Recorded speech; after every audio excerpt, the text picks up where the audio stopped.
दिल्ली की बेटी को इंसाफ मिलना चाहिए। दिल्ली की बेटी को इंसाफ, हमें तो सिर्फ इंसाफ चाहिए। इंसाफ चाहिए, बिल्कुल चाहिए। सर इंसाफ चाहिए। दिल्ली की बेटी को इंसाफ चाहिए। दिल्ली की बेटी को इंसाफ चाहिए। We want justice. मैं सर यही कहना चाहूँगी कि जल्दी से जल्दी उन दोषियों को सज़ा दी जाए जो इस वाक़ये में सारे गुनाहगार हैं, क्योंकि हर बेटी को इंसाफ चाहिए। और 10 साल पहले भी ऐसा ही वाक़या हुआ था, 10 साल बाद भी यही वाक़या। क्या लगता है, सरकार इंसाफ देने में देर कर रही है या फिर दोषियों को सरकार का सपोर्ट मिल रहा है? सर सपोर्ट मिल रहा है बाकायदा, अब देख रहे हैं, जबकि उनके सीसीटीवी फुटेज वगैरह सब चीज़ें सामने हैं, मगर उसके होते हुए भी कोई सज़ा का प्रावधान नहीं किया जा रहा है, कोई उनके पे एक्शन नहीं लिया जा रहा है। जी भाई, मैं सिर्फ इतना कहना चाहूँगा आपसे कि दोषियों को सज़ा मिलनी चाहिए। आप बता रहे हैं कि जो एक महिला है उसको इतना लंबा रास्ता तक घिसना, महिला नशे में थी नहीं थी, लेकिन इतना बता सकते हैं वो गाड़ी वाले नशे में जरूर होंगे जो उस महिला को, उस लड़की को इतनी दूर तक खींचते हुए लगे। इतनी दर्दनाक मौत भगवान ऐसा कभी किसी के लिए नहीं सोचता जो उनको दी गई है। दर्शकों ये देख सकते हैं जंतर मंतर में लोग काफ़ी तादाद में इकट्ठे हुए हैं उस दिल्ली की बेटी को लेकर, उस देश की बेटी को लेकर जिसका एक्सीडेंट में बुरी तरह बिल्कुल दर्दनाक मौत हुई है। और यहाँ पर लोग कैंडल मार्च निकाल रहे हैं कि दोषियों को सख्त से सख्त सज़ा मिले, लेकिन जहाँ तक देखा जा रहा है कि दोषियों को सज़ा नहीं मिल रही है और सज़ा मिलने में देरी हो रही है, इसलिए ये लोग नाराज़ होकर यहाँ पर प्रदर्शन करने आए। यही कहना चाहूँगी कि अभी तो पुलिस इस मामले को सिर्फ एक महज एक्सीडेंट का केस मान रही है, लेकिन हमें लगता है कि उस लड़की के साथ पहले रेप किया गया और फिर उसका मर्डर किया गया। पोस्टमार्टम रिपोर्ट में मैडम बताया जा रहा है कि प्राइवेट पार्ट में कोई चोट नहीं है। अगर ऐसा है तो मैं यही कहूँगी कि फिर पूरी अच्छी तरह से इन्वेस्टिगेशन किया जाए, क्योंकि इसमें जो ड्राइवर था वो उसके बीजेपी का कोई नेता था जो कार जिसकी बरामद हुई है। तो हम ये चाहेंगे कि पुलिस अच्छी तरह इन्वेस्टिगेशन करे ताकि सच सामने आए। आप क्या कहना चाहते हैं?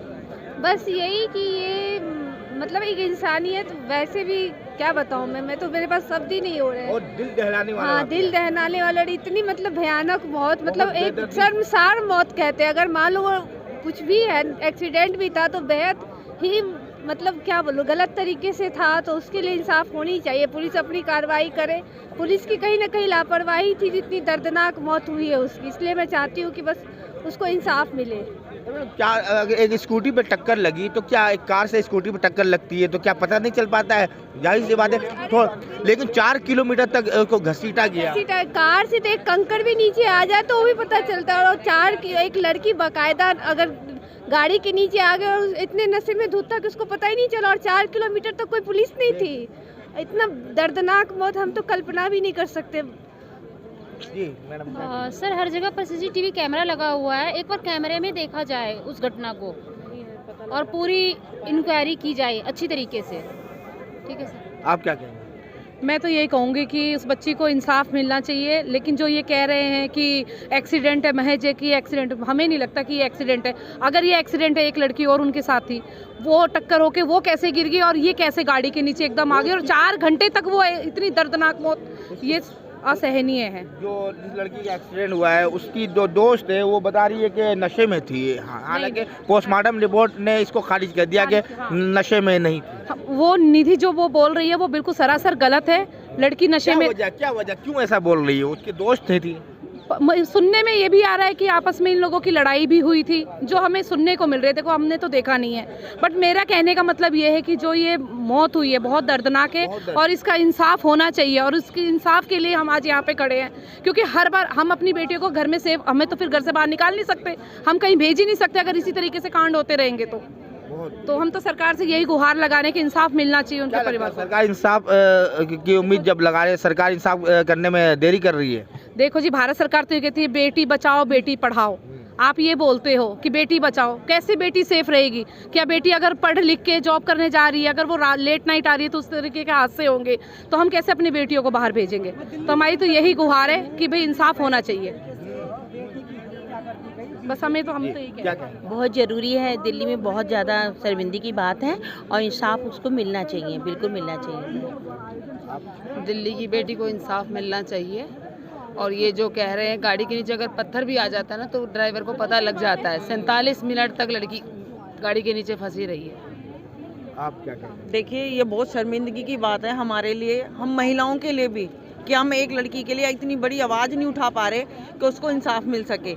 यहाँ तक कि पूरे जो गलत अफवाहें फैलाई जा रही है कि 4 घंटे नहीं, सॉरी 4 किलोमीटर नहीं, पूरे 12-13 किलोमीटर लड़की को घसीटा गया है। और एक इतनी दरिंदगी आज, क्या साजिश लगता है मैडम आपको? देखो ये साजिश ही होगी जब बच्ची नीचे आ गई। जब लोग पुलिस यहाँ पर क्यों खड़ी है, किस लिए खड़ी है, किसकी सेफ्टी के लिए खड़ी है?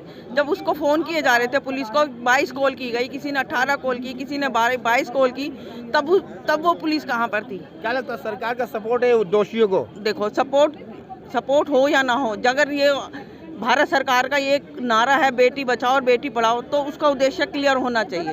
उस बात पे एक्शन ले जाना चाहिए इस भारत सरकार को, इसके लिए हमारे लिए। इस बेटी को इंसाफ नहीं मिला तो आप लोग क्या करेंगे, अगला कदम क्या होगा? सर हम अपनी बेटियों को बताएंगे कि ये सरकार ऐसी है जो बेटियों के लिए ना होकर मर्दों के लिए है, सिर्फ मर्दों के लिए पक्ष में काम करती है, बेटियों के लिए कोई काम नहीं करती। यानी कि बेटियों को पढ़ाना ही नहीं चाहिए। बेटियों को पढ़ाते क्यों हैं हम?